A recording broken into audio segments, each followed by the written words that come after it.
This is the entire Maestro storyline from start to finish in less than 13 minutes. A story where the Hulk finds out that he's been living in a simulation during the apocalypse.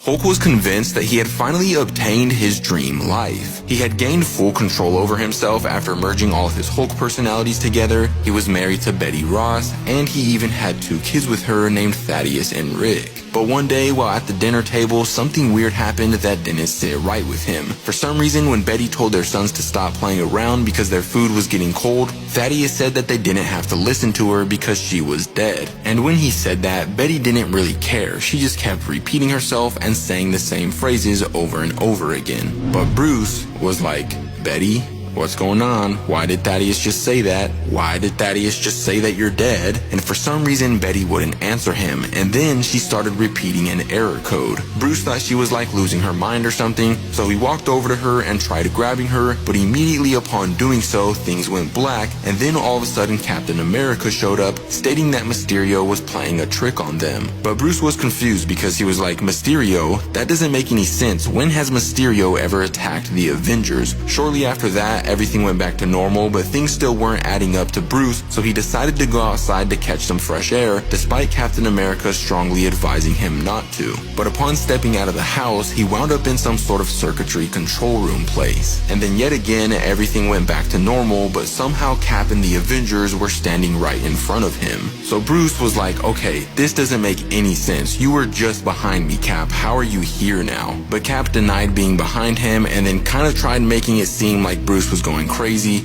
and eventually he got fed up with it, so he tried leaving again, but then Thor grabbed him by the wrist, demanding him to stay put. So Banner was forced to knock him back so that he would let go of him, but upon doing so, another weird thing happened. There wasn't any sound when he hit Thor, and usually there'd be some sort of thud or crunch. Unfortunately, he didn't have much time to think about it though, because the other Avengers started marching his way in order to restrain him. So he knocked all of them back with a massive thunderclap, but Vision was completely unaffected because he went intangible. So Vision walked all the way up to him until reaching straight into his mind and expressing that this was going to hurt. And Bruce tried resisting whatever he was trying to do, but Vision's power was just too much, and eventually it caused him to wake up, and that's when we realized that Hulk was actually a lot older and he had been strapped to a simulation for a very long time.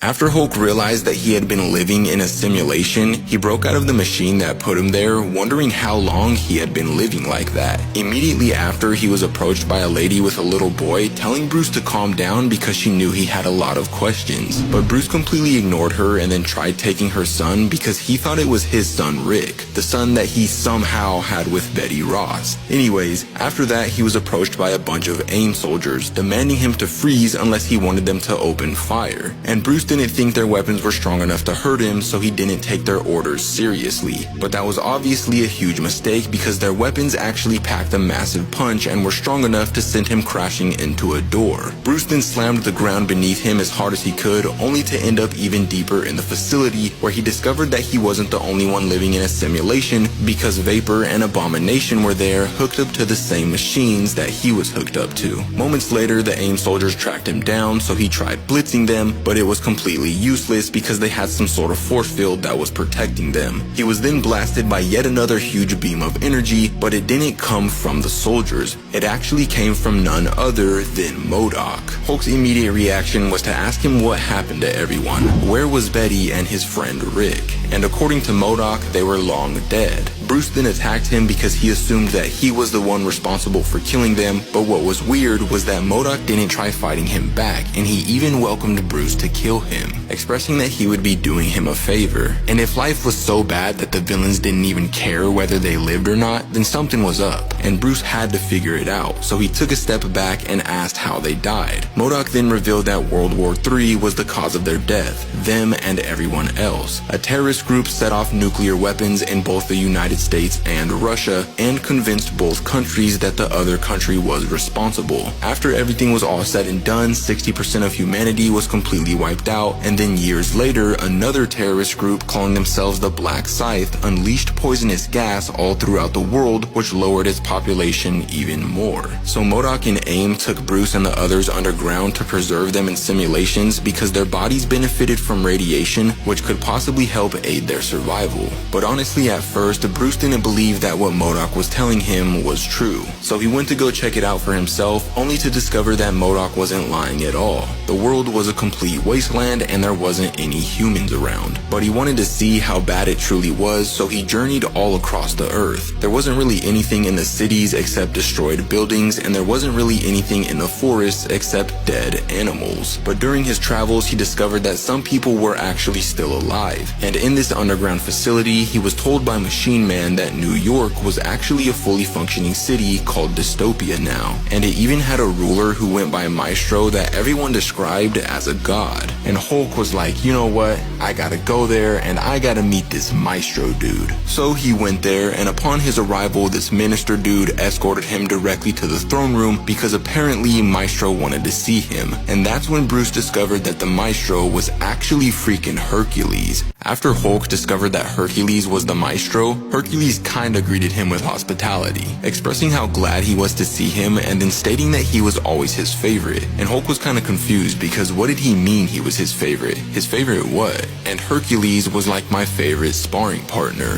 then hitting him with an absolute bomb of a punch that had so much force behind it that it sent him all the way from the throne room to the middle of the city. Hulk was outraged after that, so when Hercules came flying at him for more, he stopped him in midair by grabbing his fist and then battered him with a monster right hook. But Hercules was barely affected at all by it and quickly responded by smashing the ground with both of his fists, causing Hulk to fall down into the subway where someone told him some pretty shocking news. His old friend Rick Jones wanted to see him, and he thought Rick was dead, so of course he followed them, and it turned out that they weren't lying. Rick was alive and well, just a lot older and disabled. They immediately began talking about Hercules over a few drinks, with Rick expressing how much he didn't like him, stating that all he cared about was women and partying, and that he didn't care about the ordinary people just trying to survive. But Hulk wasn't on the same page as him and quickly became frustrated because he didn't think that ordinary people mattered either, because ordinary people were the ones who destroyed the world. So why should he care whether Hercules treated them right or not? He then took things a step further, saying that if Hercules had a brain, he would lay waste to all the ordinary people. But Rick was like, what about Betty? Betty was a normal person, I'm a normal person, even you were a normal person at one point, Bruce. What happened? Bruce just didn't care though. He was past the point of return and expressed that humans were sheep who should be ruled by a person like him. After that, he stated that he needed a lab because he had plans to build something great, so one of Rick's acquaintances took him to what was left of Alchemax. Later on, while Hercules was trying to do some stuff with a shoddy, his minister walked over to him saying that he had some important information that he needed to tell him. And at first Hercules was angry because it was quite apparent that he was busy, but then the minister said that the information was about the Hulk. So Hercules dropped his little shoddy and was like, tell me immediately. So the minister told him that Hulk was giving a speech to his people downtown, and apparently Hulk wanted to take over, to build the country up and make it even greater than it was before, and to form an alliance that ruled over the world. But upon asking who wanted to join him, the people stayed silent in fear. Nobody was on the same page, and unfortunately for them, that was bad news, because Hulk would then reveal his newly created army of cybernetic war dogs and immediately command them to start attacking everyone.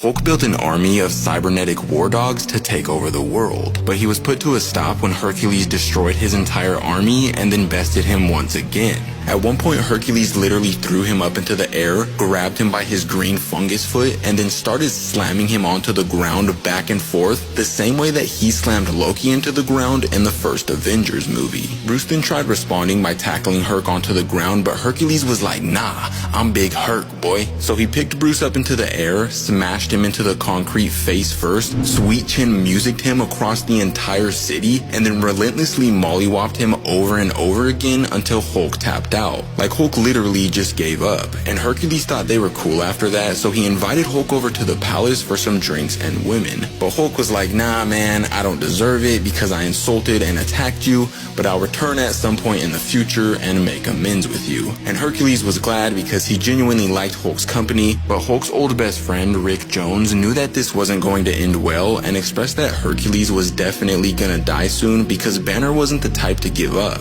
He was the type to come back with a plan and find a way to win. And that's exactly what he did, and his plan was actually pretty smart. So he comes back years later with this girl requesting to see Maestro. And when Hercules comes out, he's delighted because like I said earlier, he likes the Hulk, and Hulk offers him this girl as a way to make amends for attacking him. But when Hercules and this girl go behind closed doors to have some fun, the girl reveals that she's actually Vapor, one of the people that was in a simulation back at the AIM facility, and she literally turns into some sort of poisonous gas, enters Hercules' body, and kills him.